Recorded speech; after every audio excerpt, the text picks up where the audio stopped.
Dajiahao, Lili Laoshe pour Xiaomentu, le petit disciple. Nous nous retrouvons pour ce deuxième article de ton premier magazine de vacances de second niveau.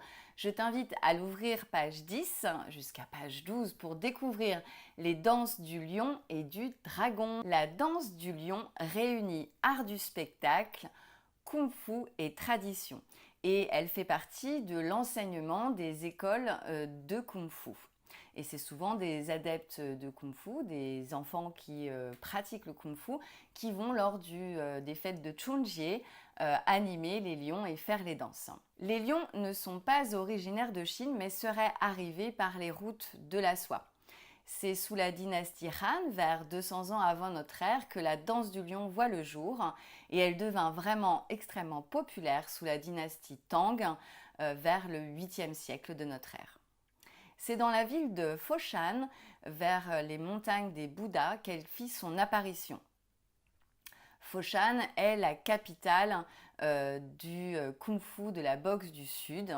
Un maître très connu qui s'appelle Maître Ip Man y a enseigné la boxe Wing Chun, qui est un art martial de combat rapproché avec beaucoup de combats au poing. Il y a des films d'ailleurs vraiment très beaux à visionner sur Maître Ip Man et l'un de ses plus célèbres disciples est Bruce Lee, Li Xiaolong, que nous avons déjà rencontré notamment dans l'explication du yin-yang avec la bicyclette, un artiste du cinéma et grand praticien de kung-fu. De la ville de Foshan, la danse du lion va se répandre dans toute la province du Guangdong, la province du sud de la Chine, très peuplée et très riche dont nous avons déjà parlé. Et puis, elle va encore plus se répandre grâce à la population hongkongaise venant de Hong Kong, qu'on appelle en chinois Xianggang, et qui va la répandre dans le monde entier, puisqu'une énorme partie des Chinois de Hong Kong vont aller vivre dans d'autres pays du globe.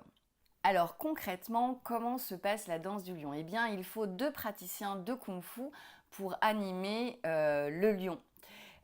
Donc il va y avoir quelqu'un qui va s'occuper de la tête, qui est faite en papier mâché et en bambou, et qui va aussi faire cligner les yeux du lion. Et puis il y a l'autre qui va animer le bas du corps et la queue. Il va y avoir 3 instruments pour animer cette danse du lion, le tambour, les cymbales et un gong. Chaque type de mouvement du lion possède un rythme musical particulier et la musique suit bien sûr les mouvements du lion. Le tambour, lui, va suivre le lion et les cymbales et le gong vont suivre le tambour. Voilà pour cette danse du lion. Nous allons voir à présent la danse du dragon, qui est appelée également la danse de la lanterne, dragon en main. La danse du dragon est également présentée par des pratiquants de kung-fu, d'arts martiaux, car elle demande énormément d'endurance et de force. Habituellement, tu vas avoir un praticien d'art martial qui va tenir une perle au bout d'un bâton devant la tête du dragon pour le guider. En fait, le dragon va essayer d'attraper dans une danse cette perle. La tête de dragon pèse à peu près 10 à 15 kilos.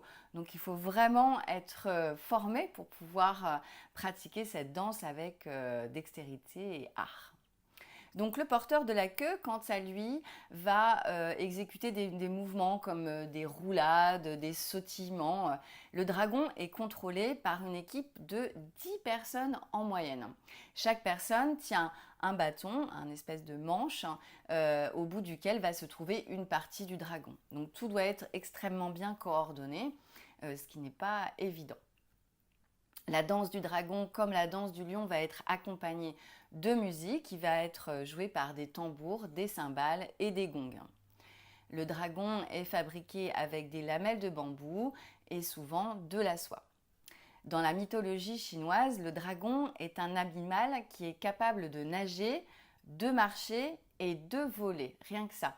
Il serait originaire des eaux, ce qui explique pourquoi sa peau est faite d'écailles. Il existe 9 dragons, très connu, le Tianlong, le dragon céleste, Shenlong, le dragon spirituel, Futsang-long, le gardien des trésors cachés, Dilong, le dragon souterrain, Yinglong, le dragon ailé, Jialong, le dragon des chutes d'eau, Panlong, le dragon des lacs, Huanglong, le dragon jaune qui est sorti du fleuve Luo pour apporter l'écriture, et le roi dragon. J'espère que cet article sur les danses du dragon et du lion t'aura intéressé. Je t'invite à poser toutes tes questions à ton Laoche ou les poser en bas de cette vidéo que tu retrouves sur le site d'e-learning du petit disciple école de chinois enfant.com ou sur la chaîne YouTube. À très bientôt, Xiaomentu, 再见!